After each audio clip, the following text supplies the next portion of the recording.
మీ business ఏదైనా మీ ఊర్లో promotion చేయాలంటే అది సుమన్ టీవీతోనే సాధ్యం. ఇప్పుడే సంప్రదించండి. అదే చెప్తారు కదా, ఒక్కసారి ప్లాన్ చేస్తే అసలు ఫెయిల్ అవ్వదు. అంత పర్ఫెక్ట్‌గానే ఉంటది అంత అది. పర్ఫెక్ట్‌గా ఉంటదా? పర్ఫెక్ట్. అంటే వాళ్ళకి అక్కడ టెర్రైన్ కరెక్ట్‌గా ఉంటది. ఇప్పుడు హిడ్మా కోసం స్టార్ట్ అయిన ఆపరేషన్ కగార్ ఏదైతే ఉందో, అంటే ఒక టార్గెట్ పెట్టుకుంది కదా గవర్నమెంట్. మీరు ఇడ్మా కోసం టార్గెట్ ఏం కాదు ఇది. ఇడ్మా కోసం టార్గెట్ అయితే అది పెద్ద సమస్య కాదు.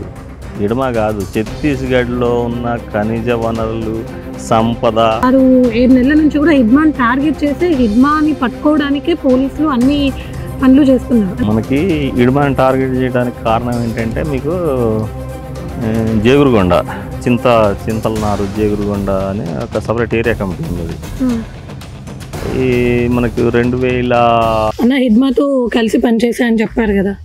అంటే ఇప్పుడు మనం ఎక్కడ చూసినా కూడా ఒక 6 నెలల నుంచి హిడ్మా పేరు బాగా వినిపిస్తుంది. సార్ని కలిసారా అన్న మీరు ఎప్పుడైనా? మీరు దళంలో తిరిగిన రోజులలో? అవును, ఇది నేను ఫస్ట్ రిక్రూట్ అయింది కూడా పామేడ్ ఏరియా కమిటీలో నేను రిక్రూట్ అయ్యాను ఫస్ట్.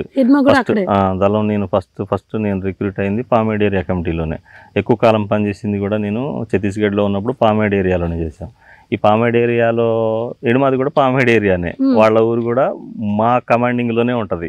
ఇడ్మా ఊరు కూడా పువర్తి అని చెప్పి మేము ఎక్కడైతే ఇప్పుడు పామేడ్ ఏరియా ఉందో పామేడ్ ఏరియా మొత్తం మాకు అటు బాసగూడెం నుంచి ఇక్కడ పామేడ్ వరకు, అటు మనం వెంకటాపూరు వాజేడు వెంకటాపూర్ నుంచి ఇటు కుంటకు బార్డరు, ఇటు మళ్ళీ తర్వాత ఆవుపల్లికి, ఇదంతా కూడా మాకు ఒక ఏరియా కిందికి వస్తుంది అనమాట. ఇదంతా కూడా ఇట్లా మీ ఉండే ఏరియాలోనే ఇడ్మా ఊరుంది, ఇల్లు ఉంది, వాళ్ళ అమ్మ నాన్న అందరూ ఉండేవాళ్ళు అంతా కూడా.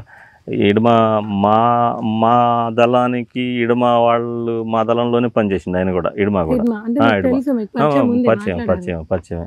అయినా ఇడ్మాది ఎస్పెషల్లీ ఏంటనంటే జనరల్గా ఇడ్మా ఒక్కడే కాదు, పార్టీలో ఉన్నటువంటి ఆదివాసీ వాళ్ళు పురుషులు కావచ్చు, స్త్రీలు కావచ్చు, చాలా బలంగా ఉంటారు వాళ్ళు.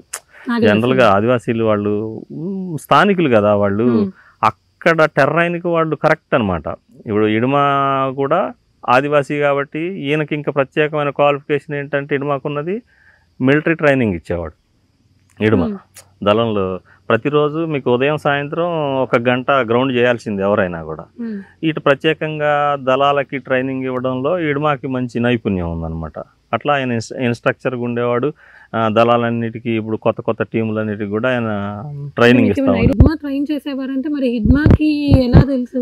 హిడ్మాకి అంటే పార్టీ అంతకుముందు చాలా మంది, హరిభూషణ్ ఉన్నాడు అంతకుముందు, ఇప్పుడు చలపతిరావు తిరిగేవాళ్ళు. వాళ్ళు ఆయన నేను 2002లో నేను భర్తీ అయినా, అంటే దళంలో పామేడ్ ఏరియాలో 2002లో నేను భర్తీ అయినా. 2002లో నేను భర్తీ పామేడ్ ఏరియాలో ఉన్నప్పుడు అదే ఏరియా కదా తను కూడా, ఇడ్మా కూడా. వాళ్ళ ఇంటికి వెళ్ళేవాళ్ళం, వాళ్ళ చుట్టుపక్కల మనం మీటింగులు పెట్టేవాళ్ళం, వాళ్ళ ఊళ్ళో మీటింగులు పెట్టేవాళ్ళం, భోజనం చేసేవాళ్ళం. మాకు ఎప్పుడు మా దళంతో ఉండేవాళ్ళు కదా, మా ఏరియాలోనే ఉండేవాడు ఇడ్మా కూడా. కాకపోతే మా దళం పామేడ్ ఏరియా కమిటీలో మేము ఉంటే ఆయన ప్లాటూన్ దాంట్లోనో కంపెనీలో 1 కంపెనీలోనో అట్లా ఉండేవాడు అనమాట ఇడ్మా. అట్లా మాకు ఎప్పుడు కలుస్తూనే ఉండేవాళ్ళం, దగ్గర నెల 15 రోజులకు ఒకసారి కలుస్తూనే ఉండేవాళ్ళం ఇడ్మాతోటి. అట్లా అంటే హిడ్మా చదువుకుంది కూడా చాలా తక్కువ, కానీ ఎక్సలెంట్గా ఇంగ్లీష్ మాట్లాడతారు. ఇంగ్లీషు మాట్లాడతారని కాదు, ఇంగ్లీష్ మాట్లాడతారని కాదు, కానీ అట్లనేం లేదు. జనరల్గా పార్టీలో ఎట్లా ఉంటుందంటే మీకు అంటే వాళ్ళ ఇంట్రెస్ట్ చదువు మీద, తర్వాత ఏమంటాం ఫైరింగ్లో కానీ వాళ్ళ స్కిల్స్ అనమాట. ఇప్పుడు నాకు చదువు మీద ఇంట్రెస్ట్ ఉంది, అందులో సీసీ మెంబర్లు లేదనుకుంటే బాగా చదువుకున్న వాళ్ళు చాలామంది ఉన్నారు మావోయిస్ట్ పార్టీలో. ఇంగ్లీష్ని హిందీని తెలుగులోకి చాలా బహుభాషా కోవిదులు ఉన్నారు, చాలామంది ఉన్నారు అందులో, పెద్ద చదువులు చదివిన వాళ్ళు ఉన్నారు. వాళ్ళతోటి ఉన్నప్పుడు వీళ్ళు ఇంగ్లీష్ నేర్చుకోవాలనుకున్నప్పుడు ఆటోమేటిక్గా కొంత అంటే ఫండమెంటల్ అంటాం కదా మనం, కొంచెం ప్రాథమికంగా వచ్చి ఉండొచ్చేమో, లేకని అంతకుమించి దళంలోనే మేమైనా సరే. ఇప్పుడు మేము చదివిన చదువులో హిందీ కానీ, కోయ భాష కానీ, ఇంగ్లీష్ కానీ కొంచెం చదువుకున్నాం అని అంటే దళంలో ఉన్నప్పుడు ఆ తీరిక ఉంటుంది మనకి. స్టడీ అవర్స్ సపరేట్గా ఉంటాయి, స్టడీ అవర్స్ ఉంటాయి. ఇప్పుడు టిఫిన్ అయిన తర్వాత ఏముంటుంది, స్టడీ అవర్స్ ఉంటాయి తప్పకుండా. స్టడీ అవర్లో ఒక 2 గంటలు స్టడీ అవర్ ఉంటుంది. మనం ఏం చదువుకున్నాం, ఒకవేళ డైలీ ఏమన్నా పత్రికలలో వచ్చిన న్యూస్ని కూడా దళం అందరికి కూడా చెప్పేటువంటి పద్ధతి ఒకటి ఉంటుంది అనమాట, షేర్ చేసేది బయట ప్రపంచంలో ఏం జరుగుతూ ఉందనేది కూడా. అట్లా మనం చాలాసార్లు మనకి ఇడుమ కలిసేవాళ్ళు. కాకపోతే అక్కడ ఎవరికి ఒక ప్రత్యేకమైన స్థానం అని అట్లా గుర్తింపు ఏమి ఉండదు.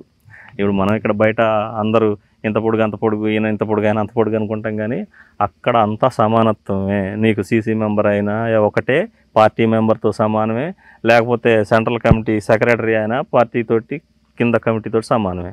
మిమ్మల్ని అయినా సరే, నన్ను అయినా సరే పేరు పెట్టే పిలుస్తారు అక్కడ.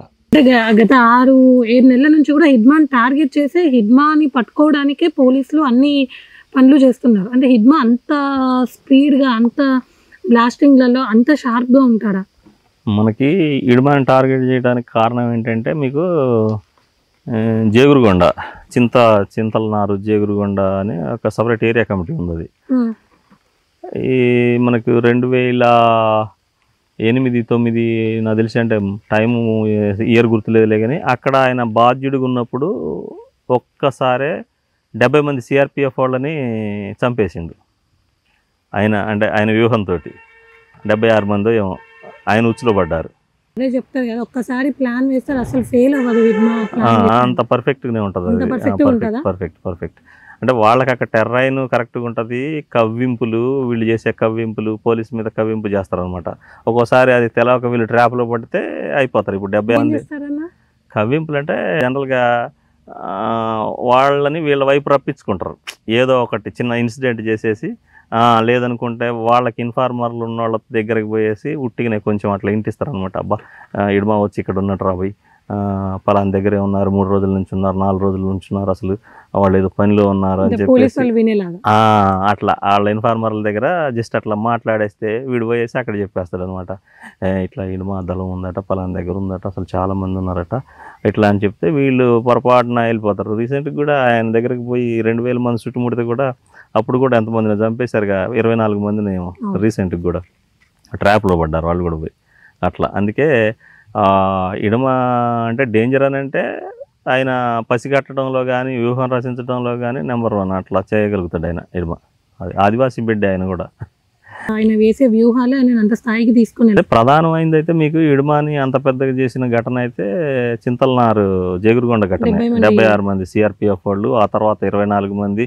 అంతకుముందు చిన్న చితక దాడులు, ఆయన స్కెచ్ చేసిన ఇప్పుడు మహేంద్ర కర్మ లాంటి రాజకీయ నాయకులు, కాంగ్రెస్ పార్టీ మహేంద్ర కర్మ సల్వాజుడు, వీటన్నిటికి కూడా ప్రతి దాంట్లో కూడా ఇడుమ పాత్ర ఉంది. ఆయన ఒకటి అనుకుంటే కంపల్సరీగా టార్గెట్ రీచ్ అవుతుంది. ఆయన ఎక్కడా కూడా ఇటువైపు నుంచి నష్టం జరగకుండా, అటువైపు నుంచే నష్టం జరిగేలాగా ఒక బెటాలియన్కి బాధ్యుడిగా ఉన్నాడు ఇప్పుడు ఆయన ఇడుమ అక్కడ.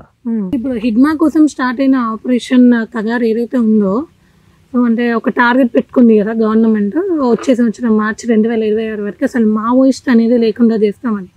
అది అవుతుందంటారా? ఇది మీరు ఇడుమా కోసం టార్గెట్ ఏం కాదు. ఇది ఇడుమా కోసం టార్గెట్ అయితే అది పెద్ద సమస్య కాదు.